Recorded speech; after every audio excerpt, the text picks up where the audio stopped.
Hello, Nervous Neurons Escort Services.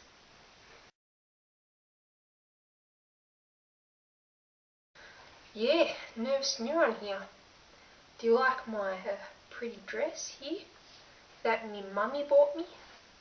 Look at it, it's got all flowers on it. I'm wearing lippy. Dude, I look like a girl. Sometimes in my life, I have to do this thing. It's called acting normal. It's not being myself, but it gets the job done. It gets what I want faster. Sometimes if I want to act myself, I don't get what I want. But if I change a few things about myself, things start happening. Hey guys, I'll show you my pussy. You like my pussy? My pussy. Meow. Oh, what you doing? Oh, you're hungry. Okay, so what this is all about is acting normal and passing as normal for the benefit of yourself when necessary. There has been already a few topics on YouTube about this, especially from the old Aspies, the Asperger's people, discussing whether or not they are proud or not to be like called normal. It's like, hey mate, you're really normal. It's like being really awesome or being elite or being like the only uber, imba. No, it's these days normal for the win. Normal. You're really normal. You get the point. And they're discussing why should it be a compliment that you're being called normal, you know, like you should be who you are. You should not cover up your Aspie traits or whatnot. A lot of the complaining also got down to like behaving normal or why should they have to do it, and a lot of them claim that they are able to pass as this normal and whatever. I try my best to be normal, to be whatever this is, but the thing is, I don't know what it is. I'm not deliberately trying to be weird. Dear people, can you please understand? I'm not deliberately trying to be weird, to be funny or some shit like that, alright? Because what I do though is, it's kind of like advertising. This is what a psychology tutor said. 50% of advertising, of course, 70% of stats are made up, so 50% of advertising, the advertisers know exactly what to do and the psychology behind it.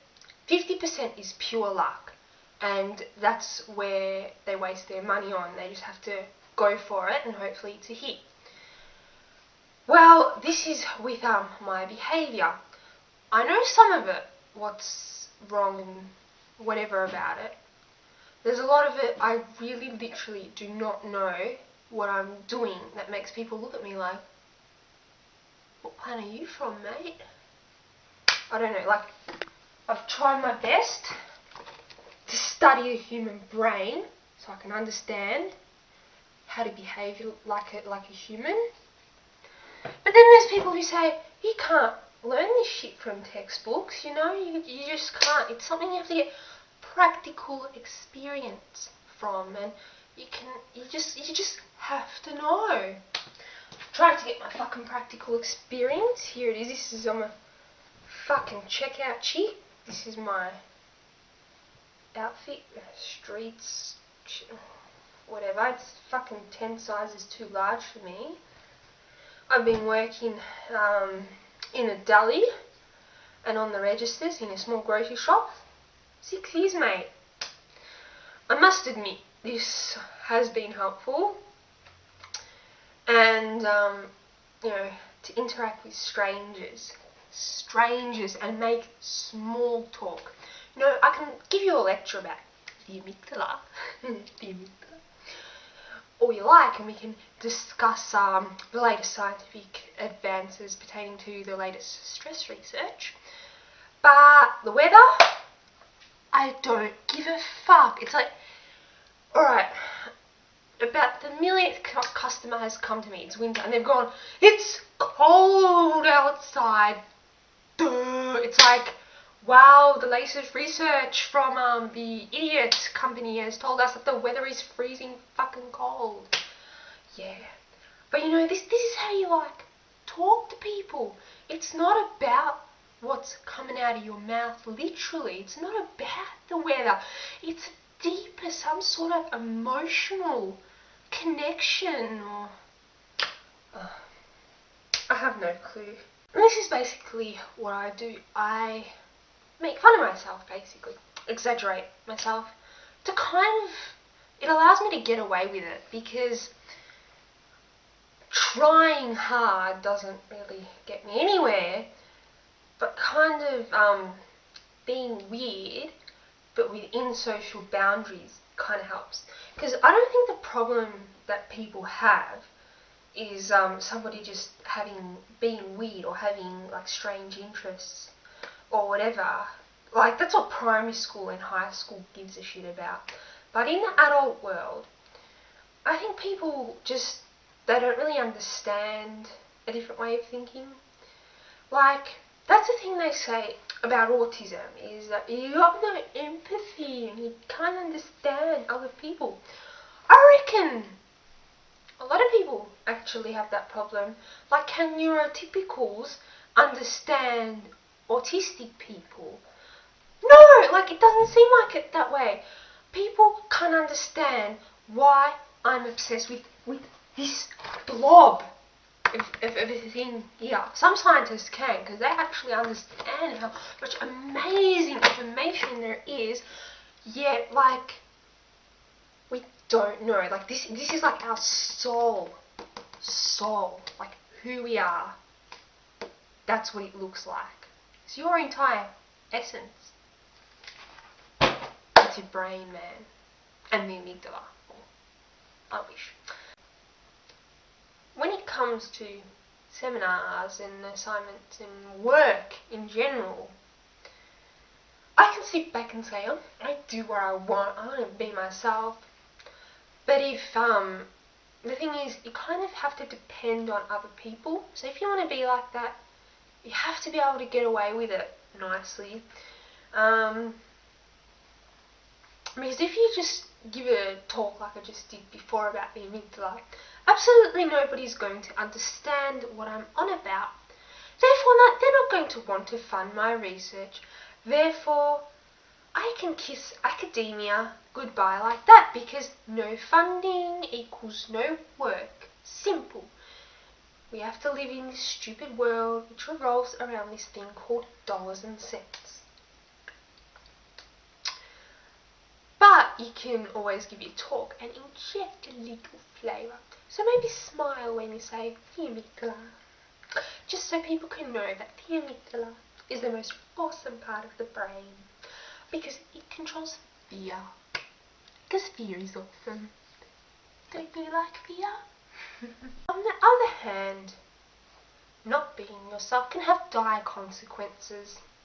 For example, when making friends.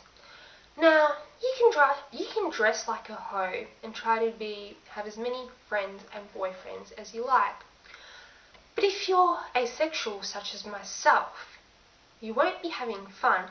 Sure, you might have a million guys lining up for you, and people might think that's pretty awesome.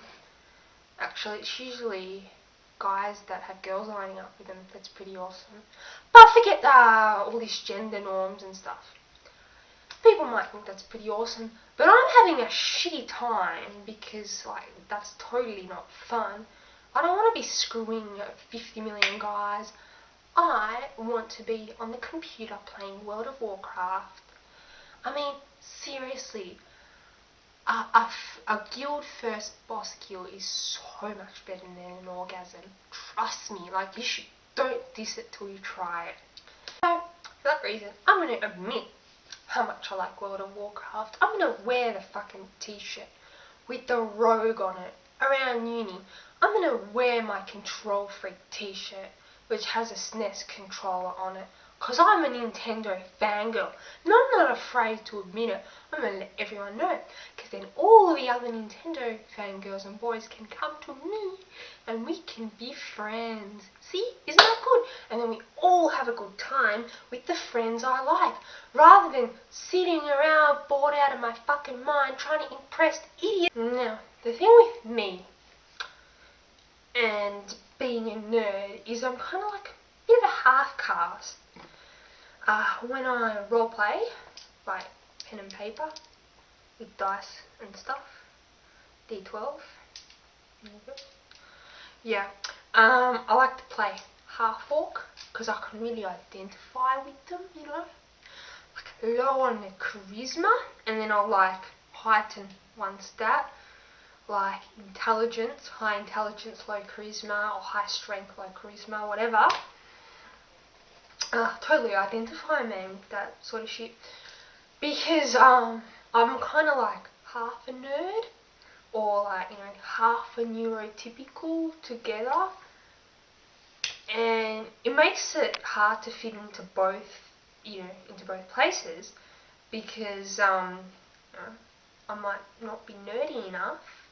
You know, like World of Warcraft, I'm not up to Sunwell, so I'm not good enough.